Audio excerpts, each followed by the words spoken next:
Going on YouTube, Cloverbell's here back with another Scarlet Violet video, and today class is back in session once again. You know what that means. Take out your pens, your notebooks. I did both in the opposite hand, but that's okay. It's time to talk a little bit more about EVs, and this will be our third episode within this topic. And more specifically, I'm going to be teaching you how to optimize your HP stat, which is something we didn't quite cover in the previous optimization video, to a great extent, and I wanted to save that here for this video. So if you go back into the channel, we've done 2 episodes so far where we talked about EV bumps in general, and then the second one was an even bigger one where we just talked about how to optimize EVs in general for competitive VGC play. We gave out the template to do that. So again, watch those 2 videos first before you watch this one. But now I want to go more in depth about looking at your HP stat. We've talked about speed tiers, we've talked about the EV bumps in terms of your damage stat, but what about like the bulk stats? And part of that goes into the HP. So some notes, again, just to understand what we're doing here. It's all about factors of 4, 16, simple multipliers, right? So again, it's just all about percentage based stuff. So you just have to read the item, read the ability, see what it does, and then try to correspond your HP stat depending on the percent that the item or ability is reading to. And we'll show you how to do that depending on what it's talking about. And of course, my disclaimer here, is just be careful, in terms of the optimization stuff. Don't go crazy trying to do it.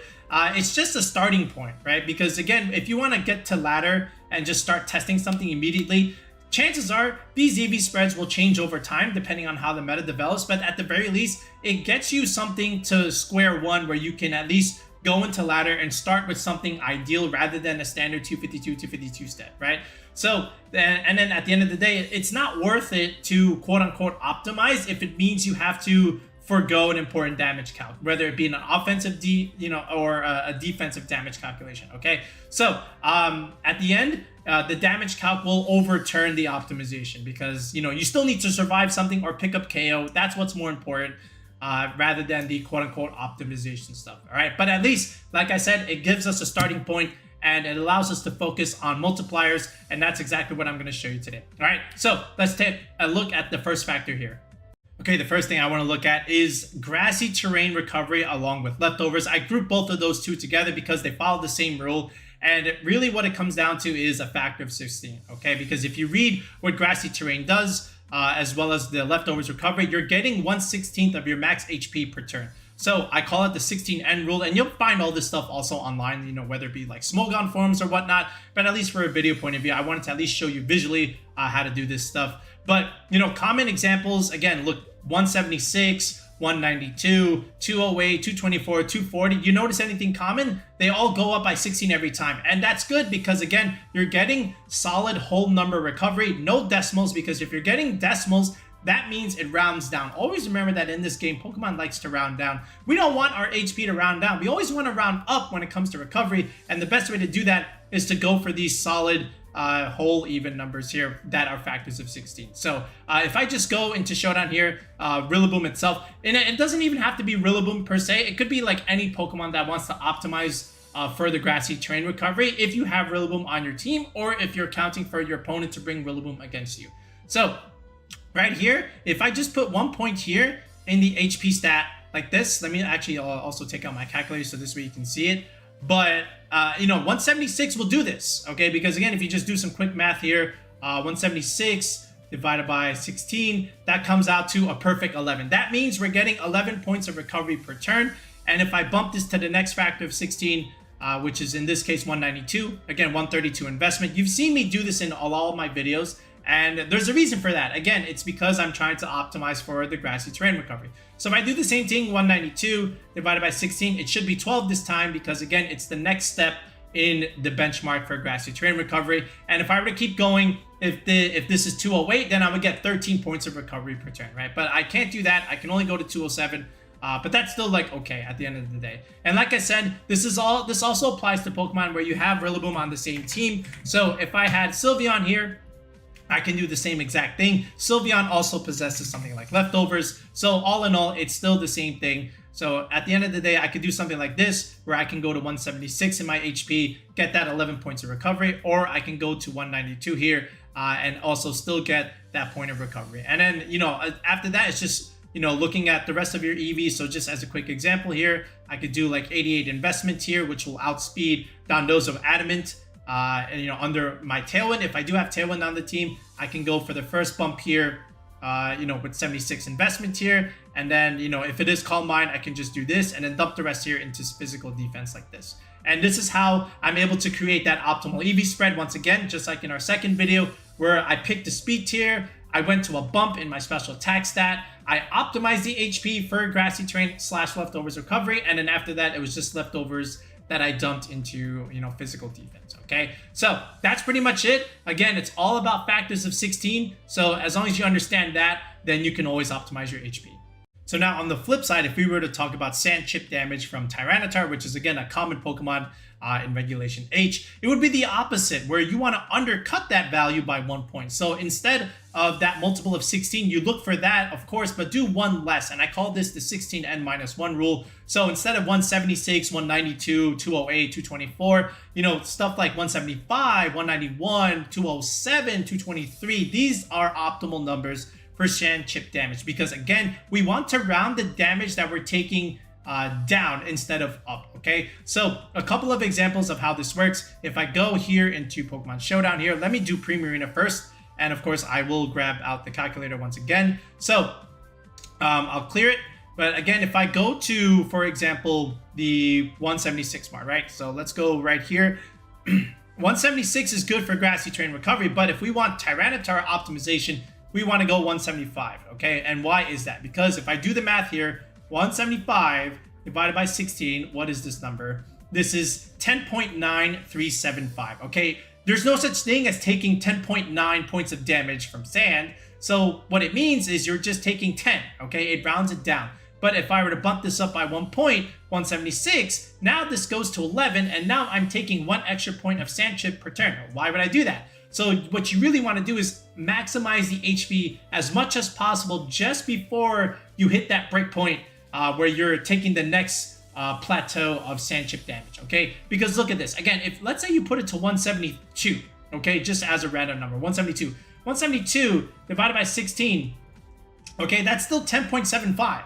Okay, that's still 10 points of damage, but now you have less HP than before, where if you had 175, okay, you wasted your HP stat. So this is what I mean. Hit that, you know, breakpoint and then just drop it by 1 point, so this way you optimize it, okay? I don't know, I'll look at Ferrigaf here. I'll do the same thing. If I hit 207, right? So 207 short of 208 will optimize for sand chip as well. So 207 divided by 16, okay? 12.9 points of damage. So you're only taking 12 points of sand chip per turn. If I go to the next breakpoint or next benchmark, as I like to say, it would not be 224, but it would instead be 223, okay? Because again, this should be about 13.9. So let's take a look here. 223 divided by 16.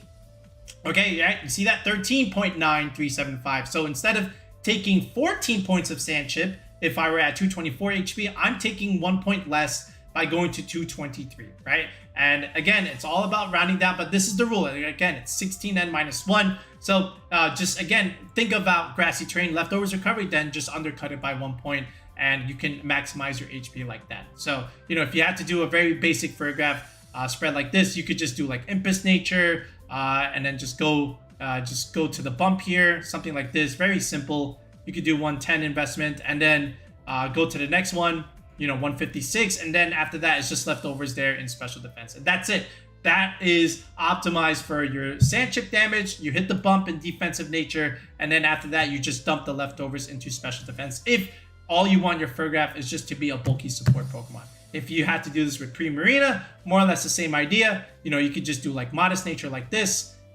Pick a speed tier. Let's go to the same thing that we did with Sylveon. 60 investment, outspeed Adamant Dondozo under the Tailwind stuff. Let's go to 108 investment over here. You know, you could even go 1 point more.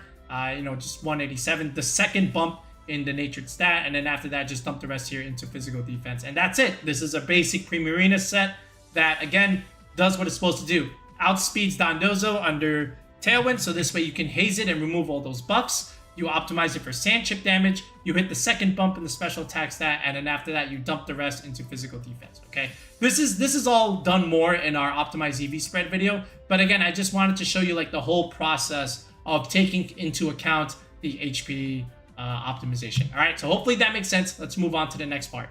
Next up, let's talk about the orbs. Let's look at Life Orb chip and Flame Orb chip damage in general. So Life Orb is very simple. All you want to do is end your HP with a 9 because, again, if you read what Life Orb does, you're taking 1/10 of the damage per turn. So all you have to do is undercut that by 1 point. I call it, the HP divisible by 10 minus 1 rule. And some examples, just 109, 119, 129, 139, and so on. Ending in a 9, make sure that you're not breaking the threshold where you're taking 1 extra point of Life Orb. You always want to undercut it, so this way you have the most amount of HP possible, but not past the breaking point where you're taking more damage. Okay, Flame Orb is the same thing, where you're taking 1/16 of your max HP, and you're undercutting that by 1 point, so you're not taking extra points of burn damage from the Flame Orb if you had a Guts user like Ursaluna, for example. All right, so if we go into Showdown here, I'm going to look at Goldengo first. Once again, we'll take out our calculator. So if I had a Life Orb here, okay, and I'm looking at the HP, I can do a couple things where I can just go into, for example, the next breakpoint. So let's look at not 170, right? Because again, if you read what it does, 1/10 of your max HP, 170 divided by 10 is perfectly 17. I would take 17 points of Life Orb damage. But if I undercut it by 1, like this, 169, I get the most value out of my HP, but not past the breaking point. Because again, if you just do some quick math here, again, 169 divided by 10. Hopefully I don't need to do this for some of you, but again, 16.9. So you can't take 16.9 points of damage. That doesn't exist. So it rounds down. You're only taking 16 points of damage as opposed to 17 if you were to go to 170, right? So what's the next one? Then the next one would be 179. So now 17.9 rounds down to 17, but that's way better than having exactly 170, because the difference between 170 and 179, you're taking the same amount of Life Orb chip, but at least now you have 9 more HP left to play with, which is good. Then the next one would be 189, something like this. So again, 18.9 rounds down to 18 points of damage. Better than that 190, because then you're taking 19 points of damage. So you see how it works, undercut it by 1 point. That's how it works for Life Orb. Ursaluna, so if this had the Flame Orb, all right, again, you're taking 1/16 of your damage. You may have seen me in some of my other videos where like I would just go to about 140 investments, right? Because 223, again, another one of those multipliers that you can take into account.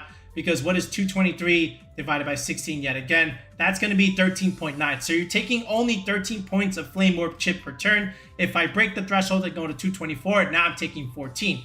That's optimal for Grassy terrain recovery, but not optimal for your Flame Orb recovery, right? Your Flame Orb damage chip, okay? So just keep that in mind. When you're doing your EVs. But that's why, like, if you look on Peakalytics and you try to steal a spread from Ursaluna, you'll see the 140 investment as one of the common spreads, and you're thinking, why? This is the reason why. It's because it's accounting for the Flame Orb chip damage. So the next one would be not 240, but of course, 239 to re-optimize that for the Flame Orb. But of course, I can't really hit that. I go to 237, but at the very least, what I can do is just do something like this, where I can hit the third bump here in the Adamant attack stat, and then just dump the leftovers here into special defense, right? And that's really it in terms of optimizing your HP for something like Ursaluna. And this also applies to stuff like Hariyama or whatnot, but hopefully that makes sense. Okay, let's talk about Sitrus Berry and the Amoongus concept in general with Regenerator. But again, Sitrus Berry, all you're looking at is an HP that's divisible by 4. Why? Because if you read what the berry does, you're recovering a quarter of your HP after you dip below half. Okay, so again, a quarter, again, think 25 cents. That's, a fourth of $1. So again, you're looking for a factor that's divisible by 4. Okay, so, and then we'll talk about Amoongus with Regenerator in a second, and they tend to have the item at the same time, but we'll look at the berry alone by itself first. So let's think about Incineroar. So Incineroar, common item is that Sitrus Berry, right? Let me bring back my calculator here, so this way you can see it. But again, if I max the Incineroar's HP, right? 202, is this optimal for Sitrus Berry? So let's take a look. 202 divided by 4. Is this a perfect factor of 4. It is not. It comes out to 50.5. So that's not good because that means it rounds back down to 50. And I've essentially wasted EVs in my HP stat because of that. So how about I drop it down 1 point here? How about 201? Is 201 a factor of 4? Hopefully most of you know that this is not. But again, just to prove it to you, 50.25, getting closer, but still not the perfect 50 that I want. Is it better than the full investment, 252? Absolutely. But, because I'm saving 1 extra EV, but it's still not the breaking point that I want. How about this? 236 EVs. Giving me a stat of 200. Is 200 a perfect factor of 4? And it is, and it comes out to perfectly 50. This is why you see a lot of Incineroars go for 236 HP rather than 252 because of this reason in itself, right? So 200 HP investment is good because I get a perfect 50 recovery and I get to save myself 16 more EVs, which I can put elsewhere. And that's the whole idea with optimizing it. If I were to go down even more, again, factor of 4, what's 200 minus 4? Again, that's going to be 196. So now just do the math. Is 196 a perfect factor? It should be. It should give you 49, and it is. So this is good because now, again, I can save myself EVs and I can put them elsewhere if I need to. Again, just keep in mind, if it means I forego a damage calc, I'm not going to do that. That means I will go for the damage calc instead over the optimization. But at least you understand how it works. It's all about factors of 4. Now, how about Amoongus? So Amoongus, again, Regenerator, if you read it, it means you're restoring a third of your max HP rounded down, okay? Again, emphasizing rounded down. So, will I ever go 252 HP in my Amoongus? Almost never. Actually, never. If you've been a fan of the channel for a while since Sword and Shield, you'll know that I've never done this, okay? Because it's not optimal for your Regenerator HP recovery, okay? And I'll prove it to you. So, what's a third of 221? Is that going to be a perfect whole number recovery after I switch it out? Let's see. So if I do 1 divided by 3, which is, again, a third. If I times that by 221, it comes out to 73.66667. So again, that's not perfectly 73. It just rounds it down. So I'm essentially wasting EVs. So my goal, again, is to get this perfectly to 73. Is that going to be 220? You could do the same math, but it's going to be 73.333 something, which is, again, not good enough. What about 219? That should be the number, okay? So if I just do some quick math with that, so 1 divided by 3 again, and then just times that by 219, and it should be a perfect 73. This is why I've always done Amoongus this way with Regenerator to optimize in that regard. Now, if this had the Sitrus berry, now things get a little bit more interesting because now you have to pick and choose. Do I optimize for the berry or do I optimize for the Regenerator? In this case, because I'm holding the berry, I would just go to 220. So at the very least, it's a nice solid whole number that I can factor in because the berry will prop, right? So 220, again, divided by 4, again, 55. So I would get 55 recovery after the Sitrus berry activates, which is still okay. So I don't get the optimal recovery for Regenerator, but again, because I have the berry, I at least get the HP stat needed for the berry, okay? So hopefully that makes sense. But now let's take a look at the next factor in HP optimization. Okay, how about substitute, right? So if you read what substitute does, again, it's taking 25% of your max HP. So once again, it's another factor of 4, but the trick here is that you want to have at least 1 point HP higher than that. So this way you can substitute 4 times without fail. So this way when you click your substitute for the 4th time, you still have 1 HP left. Okay, if you do it exactly by 4, it's not going to let you do it because the game does not let you substitute if it means you get to KO your own Pokemon. That's not how it works. You always want to make sure that it has 1 extra HP left. So this way you can still substitute for those 4 amounts of times. Okay, I call it the 4 and plus 1 rule. So I'm going to use Dondozo as an example, and I'm going to prove it to you and show it to you in a battle in the case of how this works. But let's look at Dondozo here. All right, so right now it's at 225 HP. And if I take out my calculator yet again, okay, I'm going to clear it. But 225 divided by 4 as it is right now, not enough. It's going to get me 56.25. What about 57? All right, what do I need for 57 in terms of the HP count? I need 228, right? But again, I don't want it exactly for a factor of 4. I always want to go 1 point higher. So this way, after the 4th substitute, I will have 1 HP left after all things considered. Because after I've substituted 4 times, I will have used up 228 of my HP, which means I have 1 HP left. And then, you know, simply just in terms of an EV spread, I could just do this, right? I can go to the second bump here. I can max speed this 1 point in defense and dump the rest into special defense. And this is an optimal, quote unquote, Dondozo substitute EV spread, okay? So now I'm gonna show you just a quick battle of me doing this, so this way you can see visually just how the substitute idea works. Okay, again, so this is just a quick showcase showing you the substitute idea. So again, the whole goal is that I can substitute 4 times, but still have 1 HP remaining after all the substitutes are done. All right, so here it is, Dondozo Tatsugiri, yes. And you know, this is just me on the alternate account over here. So I'm gonna go for the substitute. That's the first substitute. You know, he's gonna go for the expanding force. Again, I've taken damage. Now I can do it again. Substitute number 2, right? So this is now the second one, right? And again, I'm soaking up all this damage. But again, I should be able to do this 2 more times and still have 1 HP left. So here's the third substitute over here, right? So that's 3. And once again, here's another expanding force. And again, now after I use my 4th one, which is right here, right now, I should have 1 HP left. And I do, right? So that's the whole idea. The fact that I can do this 4 times and still be able to survive with 1 HP after 4 substitutes. That's the whole idea with optimizing your HP for that. How about in terms of a little bit of healing? So what I call like other recovery-based moves. So think about Porygon with Recover or even Heal Pulse, 50% of your max health. So again, going for those nice solid even numbers. So this way it's divisible and it's not a decimal value. So this way you get perfect whole number recovery and it doesn't round down. Same thing with Sinistcha in terms of like Life Dew or the Hospitality. Look for that factor that's divisible by 4. So if I were to go into Showdown here, so looking at Porygon 2 here, you know, 192, is this again a good factor that is you know, good for recovery, right? So if I just divide this by half, 192 divided by 2, it is 96, so that's good. That means if I click recover, I'm going to get a nice solid even number for recovery. I can also go to 190, right? Because again, 190 divided by 2 is also a solid whole number. But now if I go to 191, not quite so optimal for recovery, pretty good for Sand Chip, okay, but not in terms of clicking my recovery, right? Because if I go 191 divided by 2, that's just going to give me a decimal value, 95.5 rounds down. So again, look for those solid even numbers that you can always look for. And then something like this with Sinistcha, and then I'll say Arkeladin, because sometimes those teams do have the 2 together. Very common pairing, you know, besides the Pelipper, Mouse Ape stuff. So what I like to do with Arkeladin here, I like to optimize for Rillaboom Grassy Terrain recovery, which means I go to 192 stat. Okay, and the Sinistcha here has Hospitality, so a 4th of that, and then at the same time, Life Dew, again, a 4th of my max HP. Is this a good number to have? So let's take a look here. So if I just do 192 divided by 4, is this perfect recovery? And it is. It's 48, which is very, very good.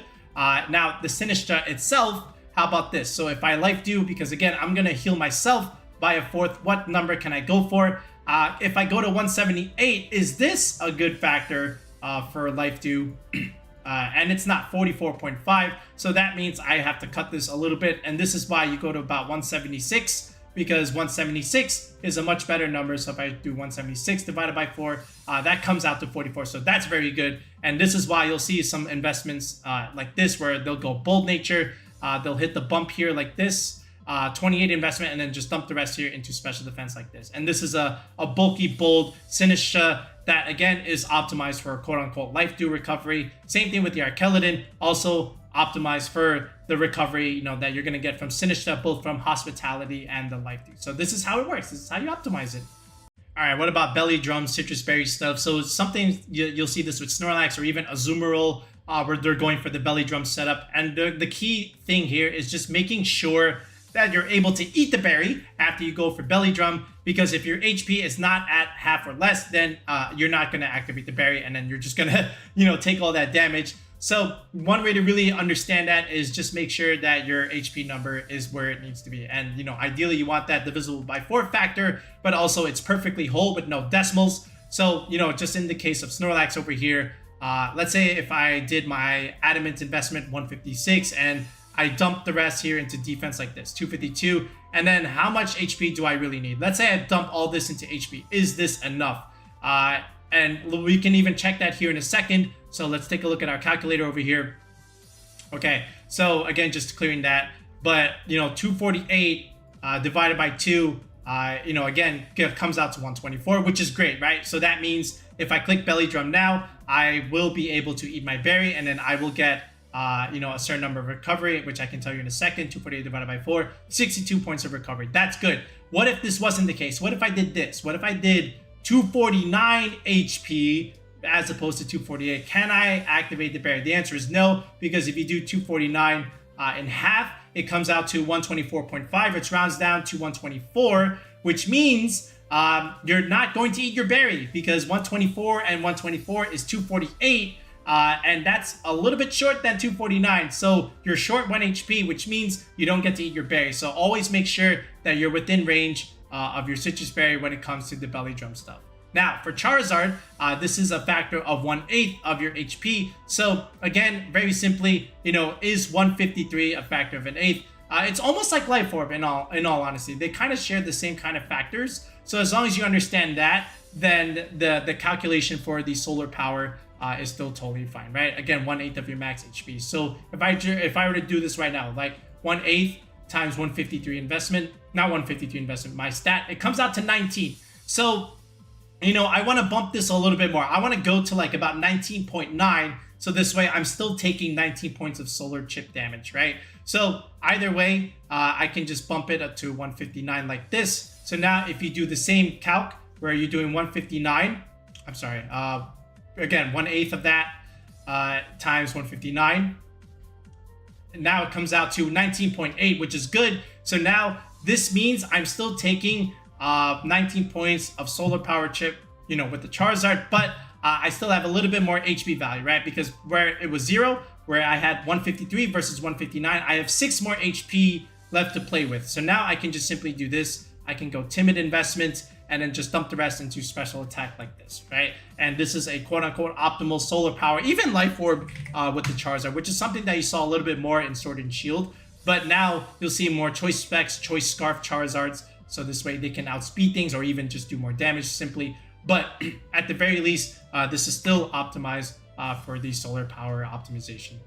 Okay, so that's pretty much it. I just wanted to cover the most common stuff. I think we hit them all, but again, if there's something we missed, feel free to comment below and ask, and we will reply. But hopefully this gives you a little bit more of an extension with what we did in the other 2 EV videos, where we talked about bumps and how to optimize all your spreads in general. Now I just wanted to dedicate this one about optimizing the HP stat. So hopefully this made a little bit more sense, and it gave you some understanding as to how the math all works out. Okay, if you want to learn a little bit more, obviously, if you're trying to do a little bit more team building for the upcoming regulationH format, and you need something for a tournament or just something for ladder play now that the format is going to start tomorrow, check out coaching on the channel. If you look at the video description below or in the pinned comment section of this video, or even any other video in general, there's a link to join the channel with that tier 3 sub. And once you do sub to the channel, you can book a one-on-one session with me where we can build a team from scratch. We can optimize all the EVs, just so that you understand how it all works for the squad that you want it for. And this way, once we do that one-on-one meeting, we can plan accordingly, based on what your needs are. Okay. For the Discord, you can join the Discord itself. That's free. And then you can also interact with the rest of our members. We're almost there at 1,000 members in our Discord. So make sure you join and you get to ask all the questions you want for all your needs competitive Pokemon. All right. But that's going to do it for now, folks. We'll be back with another video in the next one. Peace out and have a good one.